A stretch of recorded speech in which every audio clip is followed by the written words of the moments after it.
Hi guys, it's Monday again, it's book review day, and this week we're looking at Stephen King and The Gunslinger. This is the first book in the Dark Tower series of books. There's about 12 of those, and in this book he really shows his versatility, his ability to adapt to a number of styles, because this book mixes Western with horror, with sci-fi, with fantasy, and it's a very thoroughly enjoyable read.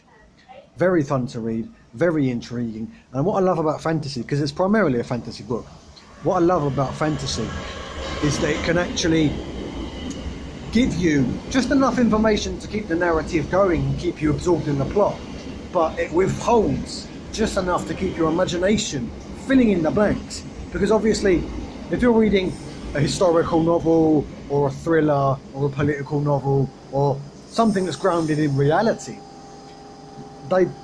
the author has a job of actually describing a lot more than a fantasy author does. A fantasy author can just describe something very vaguely to you and what it does and how it works, but you have to fill in the blanks. And that's what I love about fantasy books.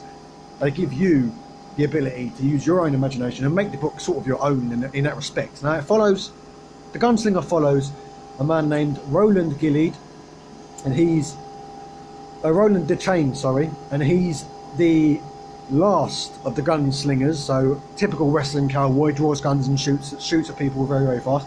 He's the last of them, and it's set in what I regard to be an alternate universe.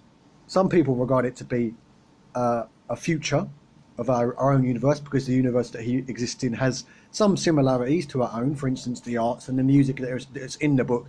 Hey Jude is in the book by the Beatles. But I would regard it as an alternate reality, and it seems to be almost dystopian as well. Something has happened. There's been some sort of civil war or revolution that has decimated all life and all kind of civilization, and it's all about his journey. He's following this mysterious man in black, and he's following him and trying to catch up to him, and that's what the book is about. And he meets people throughout the book. He meets, a woman. He meets a young boy who travels with him part of the way, and it's all about his journey. And there's several themes of the book, a number of themes: humanity, human nature, loneliness, and friendship in the face of adversity. There's themes of vastness and the vastness of the human race, and the human's idea that this is all there is to it.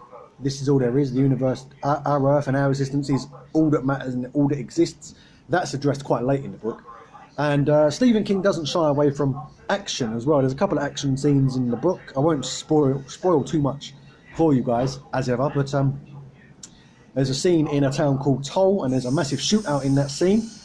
And that is very action-packed, very descriptive, very entertaining to read. And there's a fight scene just sort of in the pre-climax of the book, so just before the closing chapters in the book, there is a fight scene that is absolutely brutal, absolutely phenomenal to read, absolutely thoroughly entertaining. So Stephen King does a brilliant job of juggling entertainment in the form of action sequences and battles and fights, and entertainment and mystery, and keeping you entertained and keeping you wanting to come back for one. I find this time and time again with Stephen King's work. I find myself in situations where I know I'm not able to pick up a book and read, but I want to. So situations such as work. I'll be working away, and I want to go and read Stephen King. I know that I can't until my next break or until I go home. I cannot read, but that is what, for me, makes a phenomenal author.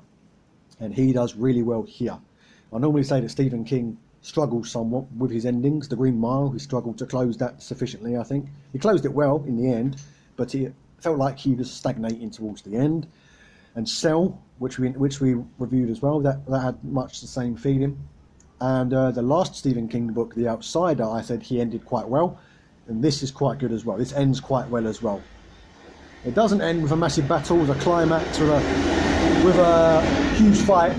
It ends with a conversation, and that conversation then sets up what is potentially going to be the rest of the series. So it's thoroughly enjoyable, thoroughly worth a read. It makes you think about your own beliefs, your own thought patterns, and your own place in the human universe. So go ahead and read it.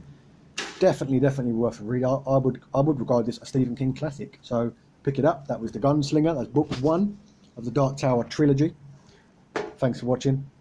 I'll see you during the week for my political videos, and I'll see you next Monday for my next book review. See you next time.